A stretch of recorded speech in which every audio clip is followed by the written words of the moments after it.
ایک سوال یہ ہے کہ میرے والد صاحب جو ہیں وہ درویش ہیں، وہ اکثر اس کے پاس بہت سے لوگ ایسے آتے ہیں جن کے دانتوں میں درد ہوتا ہے. ٹھیک ہے. وہ کچھ کاغذ پر لکھتے ہیں تو تعویذ، وہ کچھ لفظ عربی میں لکھتے ہیں، اس پر کیل ٹھونکتے ہیں. یا ویسے بھی جب کبھی کسی ماں بہن کو بچہ ہوتا ہے پیدا ہونے والا، کیونکہ ہم گاؤں میں رہتے ہیں، میں آپ کی بات سمجھ گیا ہوں ساری، تو وہ کبھی کوئی بھی اس کے پاس مجھے حضور میرا اسلام کے زمانے میں بھی یہ واقعہ ہو چکا ہے. پیر صاحب یہ کام کیا کرتے تھے، پیر سراج الحق صاحب غالباً، اور انہوں نے ہندوستان کی مجلس میں اس بات کا ذکر بھی کیا تھا. حضرت مسیح علیہ الصلوۃ والسلام مسکرائے، آپ نے ان کو کہا ٹھیک ہے تم کر کے دیکھو، کیل ٹھوکنے سے اگر کسی کے دانت کا درد دور ہو جائے تو ہمیں کیا. اس لیے نہیں، میرا عرض جہاں تک اس فعل کا تعلق ہے، زیادہ سے زیادہ عبث کہہ سکتے ہیں اس کو، لیکن حرام نہیں کہہ سکتے. سمجھ گئے؟ عبث فعل ہے. حضور میں نے سمجھا عبث. عبث کا مطلب ہے بیکار کوشش ہے. اتفاق ہو سکتا ہے کہ وہ کامیاب ہو جائے، لیکن ہمارے علم میں کوئی ایسی دلیل نہیں ہے جس کی روح سے ہم اس میں تاثیر کو واقعتاً تسلیم کریں. اس لیے جن باتوں کی تفاصیل کا ہم نے علم نہیں ہے، ان کے انکار کا بھی ہمیں حق نہیں ہے. وجہ یہ ہے کہ بطور دم کے سورہ فاتحہ کا دم رسول اللہ صلی اللہ علیہ وسلم کے زمانے میں ثابت ہے. سورہ فاتحہ تو شفا ہے، اس کا ایک نام شفا ہے. سورہ فاتحہ کے دم تک تو ہمیں علم ہے کہ یہ جائز ہے، لیکن یہ ضروری نہیں کہ ہر مریض کو یہ ضرور اچھا کرے. اس لیے لا علمی کا پہلو بھی داخل رہے گا. کہیں یہ اچھا کرے گی، کہیں نہیں کرے گی. اگر ہر جگہ یہ دم کامیاب ہو تو دنیا سے مرض مٹ جائے، کوئی بیمار باقی نہ رہے، ڈاکٹر محمود کی ضرورت ہی نہیں رہتی. جی حضور. سمجھ گئے نا؟ جی حضور. اس لیے علم کی حد تک صرف یہ ثابت ہوا کہ رسول اللہ صلی اللہ علیہ وسلم نے فرمایا کہ اس میں شفا کا امکان ہے، جسمانی مرض پر بھی کام آ سکتی ہے. تفصیل بیان نہیں فرمائی کہ کب اور کیسے کام آئے گی، لیکن جس وقت کی یہ بات ہے وہ واقعات بتاتے ہیں کہ اصل بات کیا تھی. بعض صحابہ حضرت مسیح رسول اللہ صلی اللہ علیہ وسلم کے بعض صحابہ 2-3 ایک سفر پر تھے اور بھوکے تھے، پیاسے تھے. ان کو اپنی بقا کے لیے ضروری تھا کچھ حاصل کریں. قریب کا جو قبیلہ تھا وہ دشمن قبیلہ تھا. مجبور ہوئے اس کے پاس جانے پر.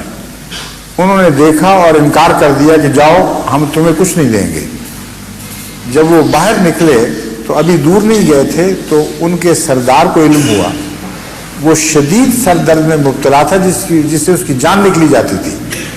اس نے کہا کہ تم نے بیوقوفی کی ہے، شاید ان کو کچھ علم ہو سر درد کا علاج، ان کو دوبارہ پکڑ کے لاؤ. وہ بھاگے اور ان کو واپس بلا لائے کہ ہمارا سردار بلا رہا ہے. سردار نے ان کو کہا کوئی تمہارے پاس علاج ہے اس کا؟ میں تو بہت تکلیف میں ہوں. ان میں سے ایک نے کہا ہاں میرے پاس ہے.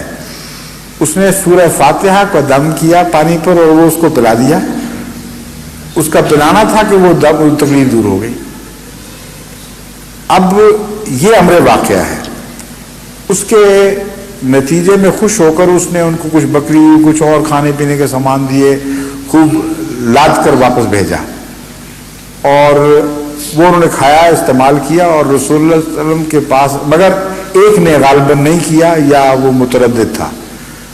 اس نے رسول اللہ صلی اللہ علیہ وسلم کی خدمت میں شکایت کی کہ قرآن کریم تو فرماتا ہے کہ میری آیات کو نہ بیچو، اور انہوں نے یہ دم کر کے دیا تھا، کیا یہ آیات کی فروخت کے مشابہ بات ہے یا کچھ اور بات ہے؟ رسول اللہ صلی اللہ علیہ وسلم نے فرمایا کہ نہیں، اس کا مطلب نہیں آیات بیچنا، بلکہ وہ اپنے نفس کی خاطر آیات کا غلط مطلب کرنا اور اپنے فائدے کے لیے یہ مراد ہے. آپ رسول اللہ صلی اللہ علیہ وسلم نے تفصیل سے نہ بیان کیا. جی حضور میں سمجھ گیا.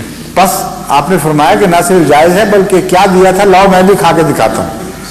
تو آپ نے اس میں سے خود بھی استعمال کیا تاکہ وہاں سا شک بھی دور ہو جائے. اب یہ قطعی طور پر ثابت ہو گیا کہ سورہ فاتحہ میں جسمانی شفا کے امکانات ہیں، لیکن آپ ہر سر درد پر استعمال کر کے دیکھیں کام نہیں کرے گی. بالکل جی حضور. کیوں نہیں کرے گی؟ اس کا مطلب ہے کہ سورہ فاتحہ کوئی میکینیکل دم نہیں ہے جس طرح آج کل کے مولویوں نے بنایا ہوا ہے، بعض پیشہ وروں نے بنایا ہوا ہے. جی حضور. کوئی اور حکمت ہے اس کی شفا میں، اور وہ دعا اور توکل ہے. اس کے ساتھ جب سورہ فاتحہ پڑھی جاتی ہے تو اس میں شفا کا رنگ پیدا ہو جاتا ہے، ورنہ براہ راست میکینیکل لفظ بولنے سے شفا نہیں بنتی. اس کا تجربہ میں نے ایک دفعہ کیا مردان میں دورے پر گیا ہوا تھا، اور بہت سے کثرت سے غیر احمدی، وہ مسجد اب انہوں نے بعد میں شہید کر دی، اس میں کثرت سے غیر احمدی پٹھان دور دور کے علاقے سے آئے ہوئے تھے. اور مجھے اس زمانے میں میگرین بڑی سخت ہوا کرتی تھی. بعد میں اللہ کے فضل سے میں اپنا علاج ہومیوپیتھی خود کرتا رہا تو ٹھیک ہو گئی. اس زمانے میں ابھی مجھے ہوتی تھی دائیں طرف کی شدید درد، جس کے ساتھ وامٹنگ ہوتی تھی بڑی سخت، اور رکتی نہیں تھی کسی چیز سے. تو میں سجدے میں تھا تو مجھے یوں لگا جیسے میں الٹی کر دوں گا، اور مجھے یہ خیال آیا کہ شماتت ادا ہوگی، دشمن ہنسے گا. تو میں نے نیت کی کہ سورہ فاتحہ اب تلاوت کروں گا تو اس نیت سے تلاوت کروں گا کہ اے خدا میری اس مرض کو شفا دے، اگر اس میں شفا ہے تو آج مجھ پر اس کو استعمال فرما. اور میں کھڑا ہوا اور اس سورہ فاتحہ کے بعد میں بھول ہی گیا کہ سر درد تھی بھی کہ نہیں. نہ متلی نہ سر درد. ان کے ساتھ بیٹھ کے کھانا کھایا، گھنٹہ تقریر کی، سوال و جواب کی مجلس میں بیٹھا، بالکل غائب ہو گئی، کوئی دوائی استعمال نہیں کی. جی حضور. تو میں ذاتی گواہ ہوں کہ سورہ فاتحہ میں شفا کا اثر شامل ہے، لیکن دوا کو استعمال کس طرح کرنا یہ بھی تو ہوا کرتا ہے. ہر دوا ہمیشہ ایک جیسا اثر ہر مریض پر برابر اثر نہیں دکھاتی. تو سورہ فاتحہ کے ساتھ یہ بات مشروط ہے کہ دعا کے رنگ میں کی جائے، سنجیدگی سے کی جائے، توکل کے ساتھ کی جائے، جبکہ ذرائع دنیا کے باقی موجود نہ ہوں، ورنہ ذرائع کو نظر انداز کر کے یہ کام نہیں دے گی. آپ کے پاس پانی ہو اور آپ نہ پئیں اور کہیں سورہ فاتحہ سے میری پیاس مٹے، تو خدا کہے گا تم جھوٹے ہو، میری تقدیر کا انکار بھی کر رہے اور میری تدبیر کا انکار کر رہے اور تقدیر کے فائدہ اٹھانا چاہتے ہو، یہ نہیں ہوگا. بس ایسے حالات میں جب کہ خدا کے پیدا کردہ ذرائع شفا میسر نہ آئیں، آپ کامل توکل رکھتے ہوں، دعا کے رنگ میں سورہ فاتحہ کا استعمال کریں، تو مجھے یقین ہے کہ ضرور کارگر ہوگی. میں اپنے ذہن میں تجربہ کر چکا ہوں. جی حضور. لیکن اگر ایسی صورت نہ ہو تو میں یہ کہہ دینا کہ اس میں شفا ہے، اس کو دم کے طور پر استعمال کرو، یہ جائز نہیں ہے. یعنی جائز ہو بھی تو بےمانی ہے، اس کو عبث کہتے ہیں. جی سمجھ گئے؟ جی حضور. جی حضور، اور ایک سوال ہے.